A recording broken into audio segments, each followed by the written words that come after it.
Sunday. And along with Carolyn Thomas of Cherry Creek Mortgage, we're your speaker coordinators. And who would like to make 2020 their best year ever? Woo! Yes, everybody's hand should be raised. All right, well, we got a speaker for you. We bring you today Stephen V. Richardson, and he is the CEO of Stephen V. Richardson Consulting. He has been happily married for over 34 years. He's got over 30 years of success in international sales, marketing, and consulting. He's consulted in 9 countries, 15 plus industries. He's a full-time entrepreneur for the past 15 years, operates a multi-million-dollar online healthier living business, and he's a published author and motivational speaker. Everybody, a round of applause for Stephen V. Richardson. Wow. I'm not sure if you heard what Rebecca just said. 34 and a half years. Happily married. So that deserves a round of applause. Rebecca says if you say anything in my introduction, all you have to say is happily married for 34 and a half years, and that's good. Okay, let's talk taxes.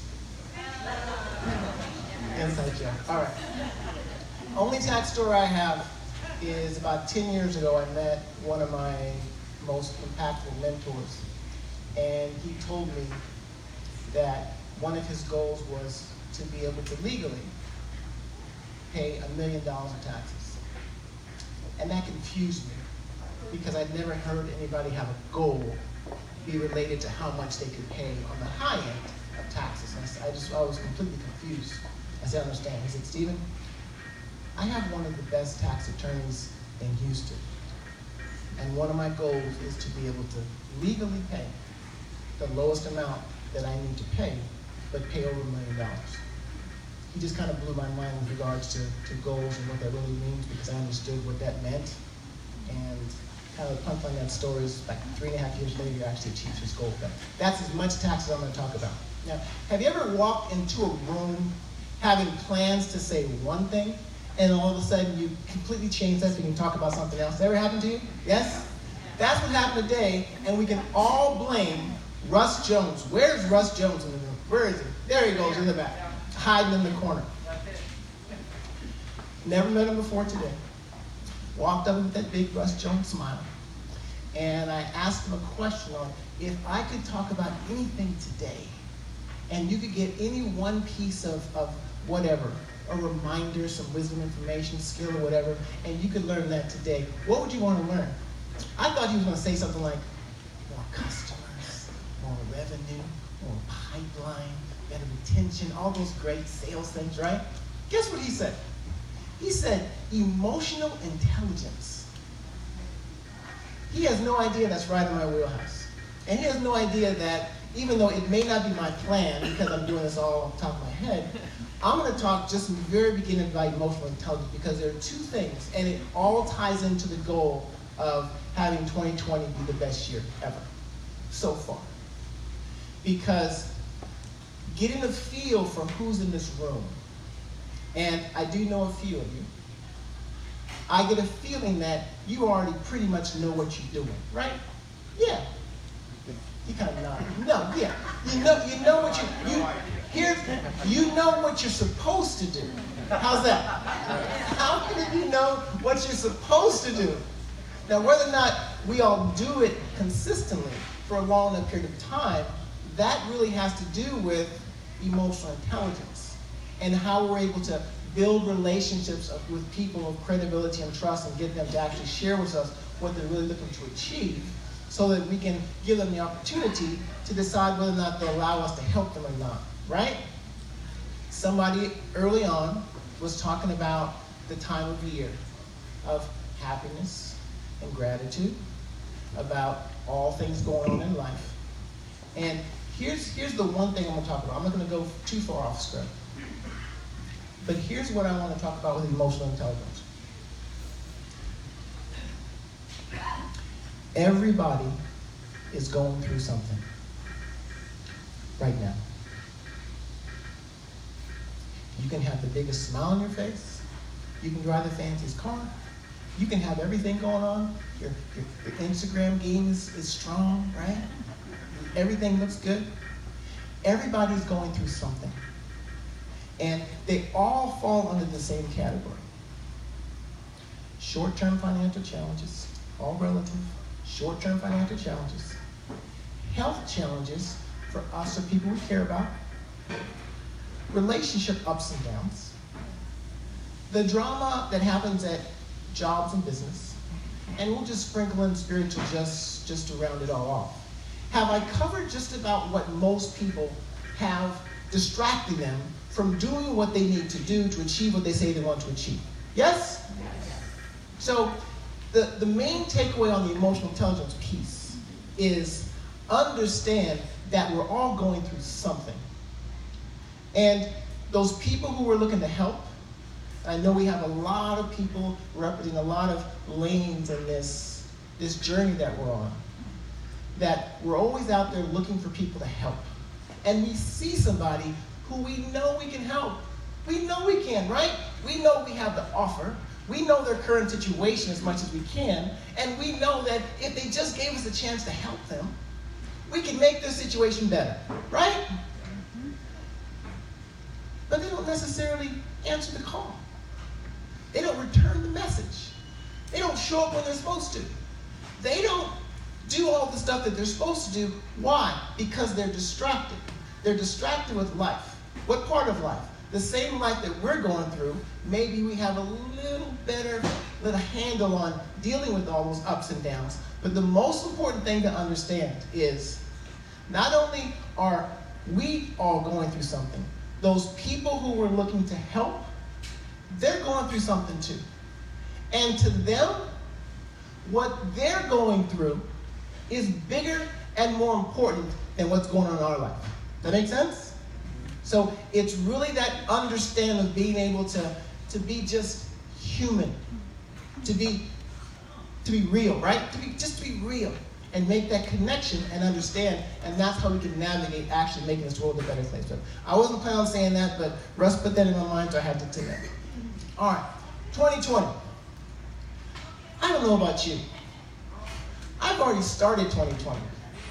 I'm so done with 2019.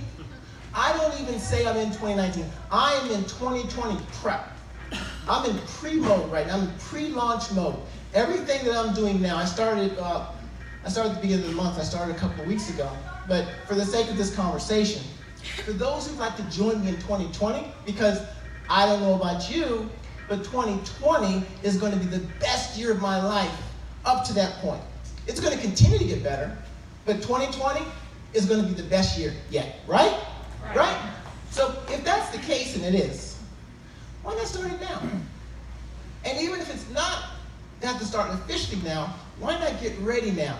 And forgive me, I didn't pay attention to all the names. Somebody was talking about that what you do now is going to determine your success, definitely in Q1, but what a lot of people don't understand is it really is going to determine how successful we are during the whole year. I know I'm preaching to the choir, but you get that, right? What we do between today and the end of this year will determine our success for all of next year. And guess what most people are doing? Nothing. That should be the most exciting thing that I say right now, because there aren't a lot of people who get up early in the morning and come out to a location and build networks and build relationships and share how you've helped others, how you're helping now, how you possibly can help them in the future. So you're already separate from the average people, but they're still not only in 2019, they're in the celebrate. I mean, they're in that mode right now, right? So you have the opportunity. There are two types of starts in a race, in my mind.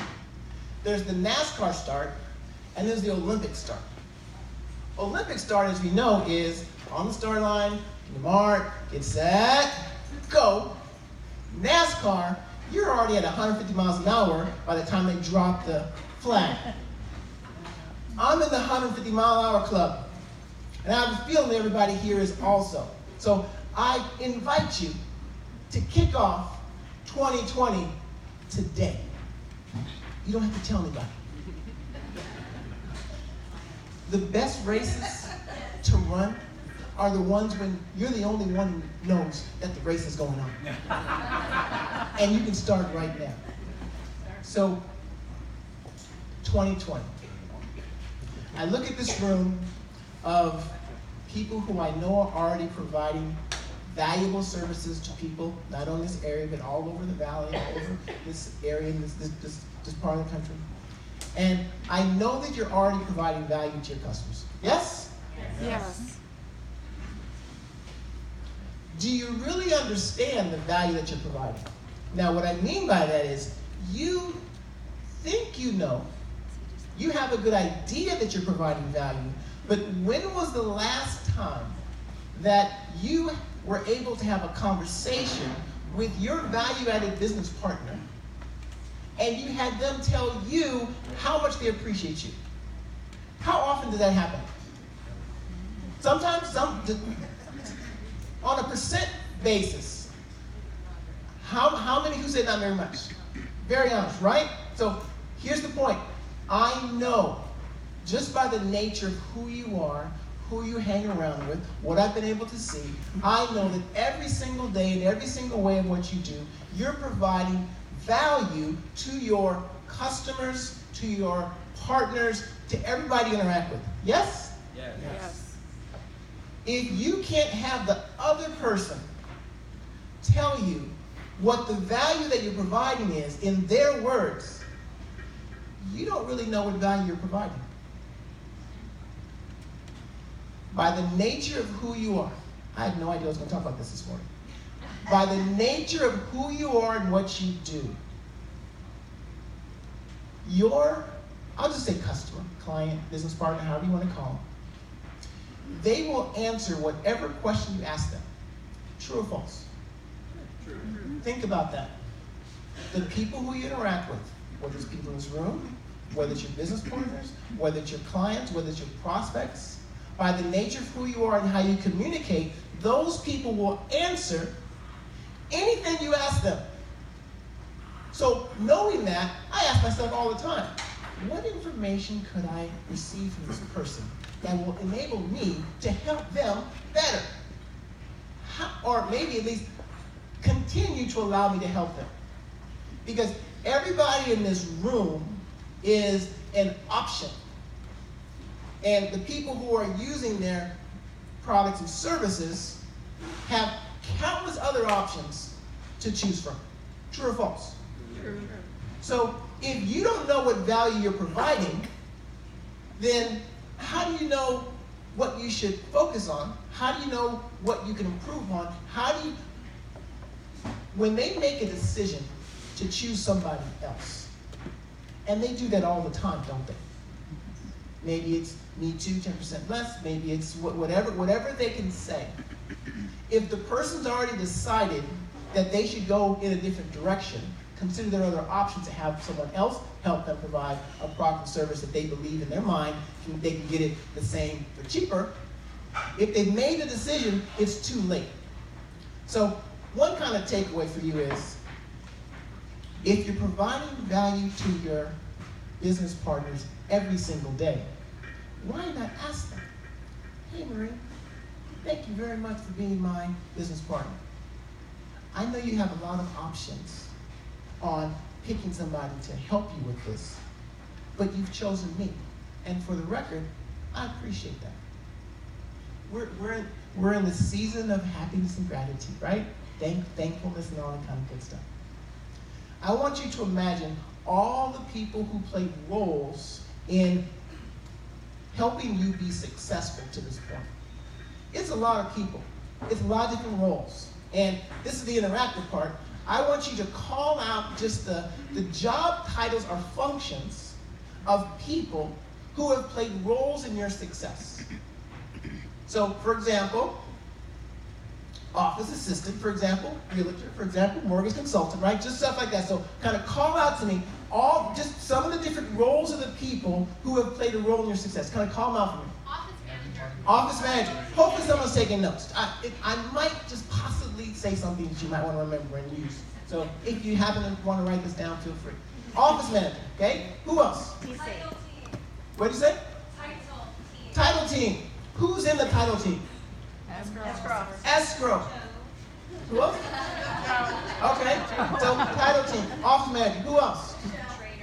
Trainer. Who else? Transaction coordinator. Transaction coordinator. Who else? Mentor. Who else? My client. My client. Clients. Who else? Operations manager. Operations manager. Who else? Inspectors. Inspectors. Who else? Who else? Market assistant. Who else? Lenders. Who else? How about family? Do they help? Or do they play a role in your success? Yes? Friends? Yes? The people who give referrals, all that kind of good stuff? Yes? I want you to imagine, before I ask this question, I'm going to ask one more. I have a feeling we have a lot of experience, not only successful, but experienced people in this room. I want you just to call out how many years you've been doing what you've been doing. Okay? Just kind of random. Actually, I'll point so it doesn't get like a man. Sir. 13. 13. 5. 32. 32. 26. 20. Next. 5. Maureen. 21. Rebecca. 15. That's a lot of experience, right?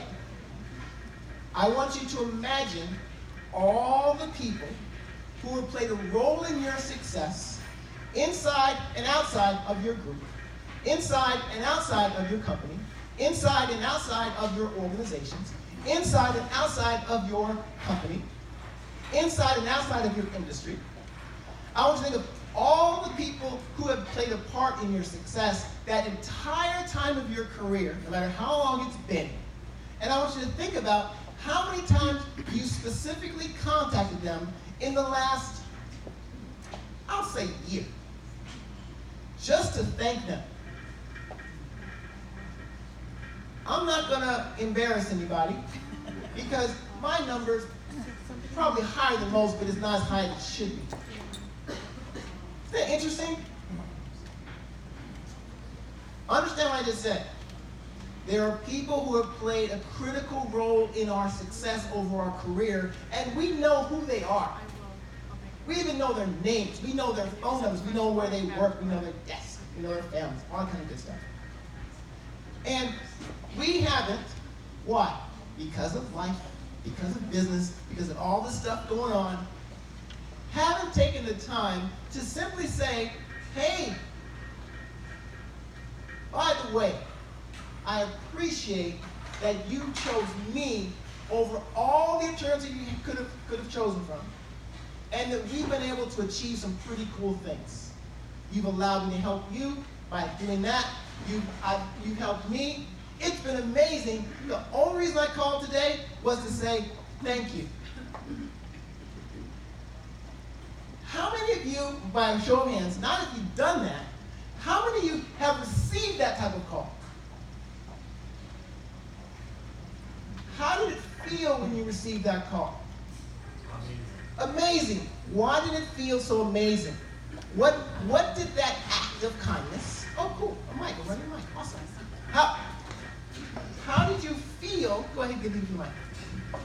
When someone called you for the specific purpose of just saying thank you, how'd you feel? Every day we work as hard as we can to help the people that we network with and that we see on a weekly basis. And sometimes it's just, when you have those days when you think it's a thankless job and you're just working and working, everybody's doing their thing, when somebody stops and just says, thank you.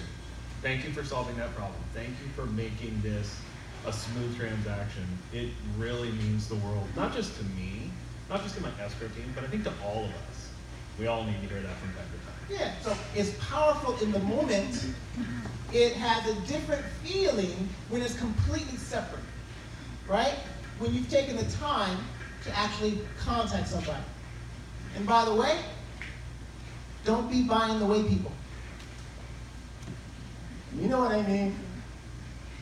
By the way, I actually created this a couple days ago, so if someone repeats this, this is where it started. I'm the first time I said this in public. By the way, don't you by the way them. What does that mean? Hey Maureen, haven't talked to you for so many years. I appreciate our friendship. We did some great things back in the day. It's been a while. I saw your amazing smiling face with your husband online. I just want to say I appreciate you. Thank you so much. I look forward to crossing paths sometime in the future.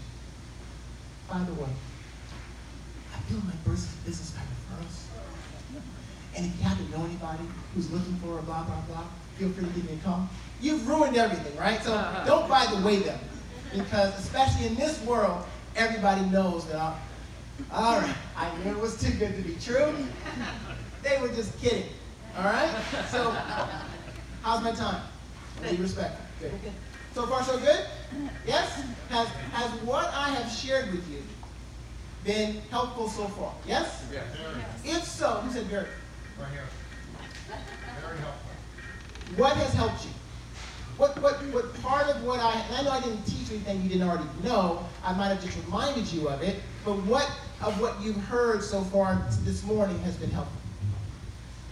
Well, you really put a lot of things in perspective on what we need, or let me say to work on in facts of, letting people know how much I appreciate all they've done for me. My mentor at the office, I wouldn't be where I'm at without her. And so when I see her this evening, I'm going to tell her how much I really appreciate what she's done for me. How many of you know Rick Silva? Some of you. Come on, networking, relational. Everyone knows Rick Silva. I called him 2 days ago. Haven't met with him face to face in probably 10 years. Popped up into my mind, how many times does someone just pop into your mind? That's the universe saying you should call that person. And if you continue to ignore the universe will stop talking to you. Separate issue. So I popped into my head, Rick Silva. I called him. He's busy out there doing his thing. But I left a message, and basically I said, Rick, it's been 10 years. Thank you, Facebook memories. It's been 10 years since an event that you were a part of inviting me to, and it changed my entire life. If you didn't think enough about me to reach out and invite me to go to this meeting, I wouldn't have met Jim. No, I wouldn't have met Randy, who introduced me to Jim, who introduced me to Silas, who introduced me to David, who introduced me to Holton, and that has been the last 10 years of my life. It's changed my life. It's enabled me to positively impact so many people. I just called to say thank you. Haven't talked to you for a long time. I hope you're doing well. I know you're doing well. Much love to you. Maybe our paths will cross sometime in the future. Take care. When I'm talking about what we can do over the next 6 weeks to hit the ground running in 2020, I'm not talking about sales meetings and sales presentations and open house. I know you're doing all those things, and you're going to keep doing all those things anyway. I'm talking about another thing I think I might have been doing. The ABCs of our business. Everyone knows the ABCs of our business, right? Always be connecting. That was a trick. I saw very good Russ. Someone said closing. And by the nature of what we do and how we do it, we're closing without closing. I get that. But since most people are in shutdown mode, especially once next week, because most people think that Thanksgiving is all month, an all-month celebration. And Christmas is an all-month celebration. And New Year's is at least a 2-week celebration, right? They're gonna blink, and it's gonna be mid-January, right? So we have to understand the emotional intelligence piece is understand where people's minds are, so they may not be ready to discuss the business that we know they really should take care of this year, tax implications, all that kind of great stuff. But what we can do is use this time to reach out and just say thank you. What if there are whether this is your first day in the business, there are too many people in your life who have played a role in your success for you to actually say thank you to all of them. Another thing you don't do, bless you, another thing you don't do is don't thank the world all at one time. I just want to let all my Facebook friends and family know that I appreciate you. Thank you so much. Okay, at least you did that. Different levels, right? The first is the blast, the email blast, the Facebook blast, the whatever blast, and then there's the text, I guess. Then there's the call, and then there's the meeting. There are different levels that you can do with people, but in this season, tis the season to grow pipeline. You think I'm talking about connecting, and I am. But I'm talking about filling our calendar with people who know and love us. And to put a bow on the last thing about the value is it's a very simple question. And it's also in a very appropriate time of the year to ask that question. 60 seconds. The time of question is when you reach out to say thank you. If you're going to by the way them, do it this way. By the way, I really wanted to know something. You had a lot of options on who you could have chosen to help you do this project, help you buy this house, help you fund this whatever. And you chose me, and I appreciate it. And I think it went well. Did it go well? Yeah. Can you tell me, what did you like about what I was able to do and help and achieve this goal? Awesome. What else? Hey, what would make that even better? I take myself as a value-added business partner. I think I'm adding value, but I need to know in your words, from your perspective, on what it means for you so I can be in a position to maybe help you better the next time, or maybe when you cross paths with somebody who's in a similar situation, you might be willing to at least introduce them to me so that we can have this conversation. Does that sound like making sense? That's the main and only reason I asked, what did you get? Was it helpful? Yes. That doesn't help me. If I had just said, was this helpful? And everybody said, yes. I don't know the value I provided until I asked, how so? How did I help you? Now I know exactly from what he said and the nods in the room, okay, I provided some value there. So emotional intelligence, communication. I know that this group is going to have an absolutely amazing 2020 because we're going to be cheating. We're going to start right now. So it's been a pleasure being your pinch hitter. Hopefully I look forward to seeing you sometime soon. Take care. Thank you so much. Does everybody realize we were supposed to have a representative of the county tax assessor's office? That was an amazing feeling. So you'll stick around till the end in case anybody has any questions. Thanks again for coming. All right.